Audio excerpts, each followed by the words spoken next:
Greg is 53 years old and has been contributing to his retirement account for 26 years without missing a single month. His portfolio is worth $840,000. He earns $91,000 a year and saves 14% of it. He has not taken a real vacation in 3 years because every discretionary dollar goes somewhere intentional. He has no idea if he can stop. He does not know what the number is. He just knows he has not hit it yet, whatever it is, and so he keeps going. Owen is 51 years old. His portfolio is worth $610,000. His annual expenses run about $48,000. 2 years ago, he read something that changed the way he understood the entire question. He stopped increasing his contributions. He is still contributing enough to capture his employer match and nothing beyond that. He redirected the rest of his savings into living the kind of life he actually wants to live right now. He is not worried about whether he made the right call. He ran the numbers. He knows what the number is.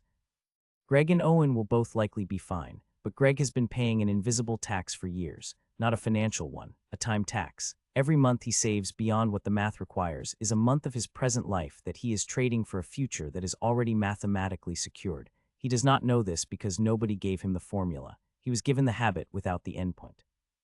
Most people approach retirement savings the way Greg does. They were told to start early and save consistently. They did. Nobody told them when to stop because the financial services industry does not profit from telling people they have saved enough. The conversation about when you can stop saving is the conversation almost nobody is having, and the absence of it is costing people years of unnecessary financial pressure.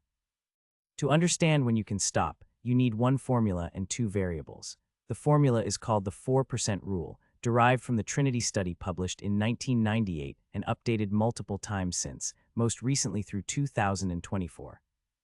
The research found that a retiree who withdraws 4% of their portfolio in the first year of retirement and adjusts that amount for inflation each subsequent year has a 95% historical success rate of not running out of money over a 30-year retirement period. The formula this produces is called the 25 times rule. Multiply your expected annual expenses in retirement by 25. The result is the number your portfolio needs to reach before you can stop saving and start withdrawing. If you expect to spend $50,000 per year in retirement, your number is $1.25 million. If you expect to spend $70,000, your number is $1.75 million. If you expect to spend $36,000, your number is $900,000. Owen's annual expenses are $48,000. His number is $1.2 million. His current portfolio is $610,000 at 51 years old with zero additional contributions and a historical average market return of 7% annually after inflation. His portfolio will reach approximately $1.2 million in roughly 11 years when he is 62. He confirmed this with a basic compound growth calculation. He did not need to contribute another dollar beyond his employer match to hit his number. Every dollar he contributes beyond the match is a dollar solving a problem that was already solved. Greg's annual expenses in retirement will likely be around $60,000, accounting for healthcare and the lifestyle he has been deferring. His number is $1.5 million. His portfolio is currently $840,000. At his current savings rate and a 7% average annual return, he reaches $1.5 million in approximately 7 years at age 60. He does not know this. He thinks he needs to keep pushing as hard as he can, for as long as he can, because the alternative is running out of money at 80. Which is the fear that drives the contribution and has never been quantified against the actual target. Here is where the cost appears. Greg has been saving at 14% of income for 26 years. For at least the past several years, his portfolio has been large enough that the market returns on his existing balance are generating more growth annually than his contributions add. At $840,000 growing at 7%, the portfolio generates approximately $58,800 per year in average growth.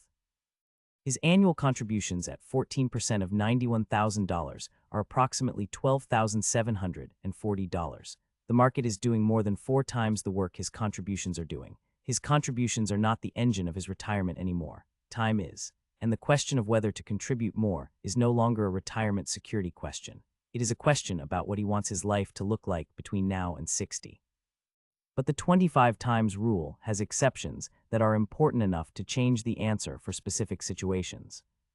The first exception is retirement age. The Trinity study modeled a 30-year retirement. If you retire at 45, your money needs to last potentially 45 to 50 years. Research by Morningstar in 2025 suggests that for retirements lasting 40 or more years, a more conservative withdrawal rate of 3.7 to 3.9% is appropriate. At that rate, the multiplier becomes closer to 26 to 27 times annual expenses rather than 25. On $50,000 of annual spending, the difference between 25 times and 27 times is $100,000 of required portfolio value. It matters. The second exception is sequence of returns risk. If the market drops significantly in the first 3 to 5 years after you stop saving and start withdrawing, the mathematical survival of your portfolio is compromised in a way that good returns in later years cannot fully repair. A portfolio that drops 30% in year 2 of retirement and never fully participates in the recovery has a meaningfully different outcome than the historical averages suggest. This is the reason some researchers recommend a slightly higher target, reaching your number plus a buffer of 1 to 2 years of expenses in a stable low-risk account before treating the portfolio as complete. The third exception is healthcare. The average American retiring at 62 and not yet eligible for Medicare faces annual healthcare costs of somewhere between $7,000 and $18,000, depending on the plan and health status.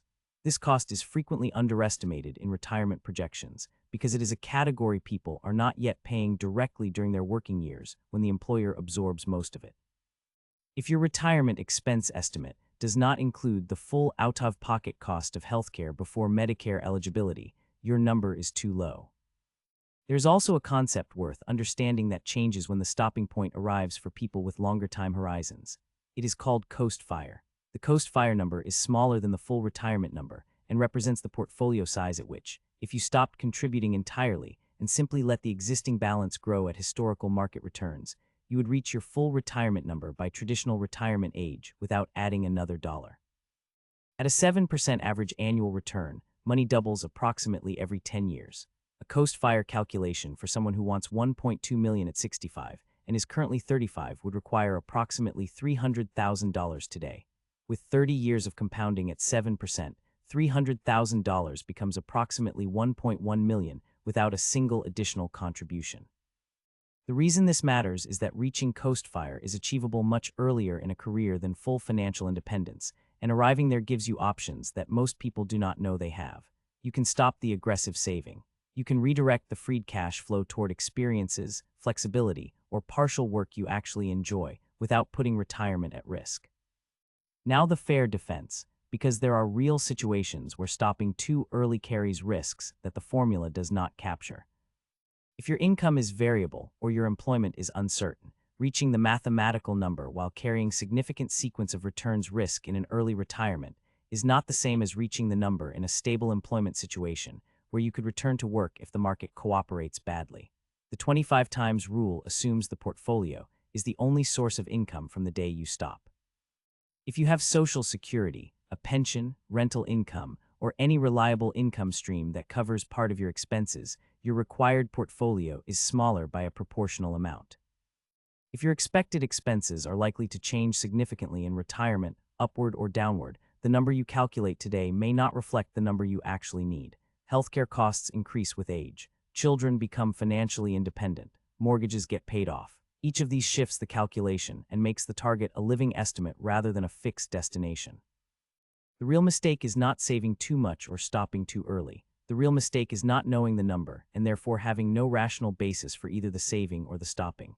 Greg is not wrong to save. He is wrong to save without knowing why the specific amount and why the specific rate and when specifically the problem will be solved. A habit without an endpoint is not a strategy.